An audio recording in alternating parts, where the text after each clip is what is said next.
हा भाजी घ्या भाजी घ्या. हो काका, भेंडी कशी दिला? 20ला पावशेर, 30ला अर्धा किलो. या 20ला 1, 30ला 2. काय सांगताय? 5 रुपयाला पण कोण विचारण झालंय? 15ला 3 पेंड्या देणार असलं घेतो.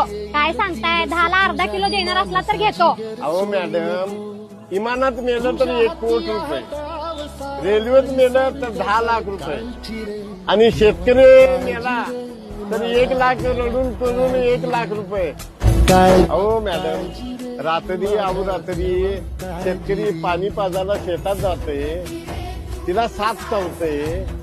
हे काय मरण फुकटच की हो शेतकऱ्याचं? एवढं शेतकऱ्याचं मरण स्वस्त आहे बघा मॅडम. अहो शेतकरी आजोबा, माफ करावं, आम्ही शेतकऱ्याला समजूच शकलो नाही. उलट आम्ही तुमच्याकडनं हाय त्या दरामध्ये भाजी घेतली पाहिजे, आणि आम्हीच तुमच्या संग वाद घालत बसलो. शेतकऱ्याचं मरण एवढं स्वस्त आहे, भाजी तुमची आणि दर आम्ही ठरवून जातोय. माझं जरा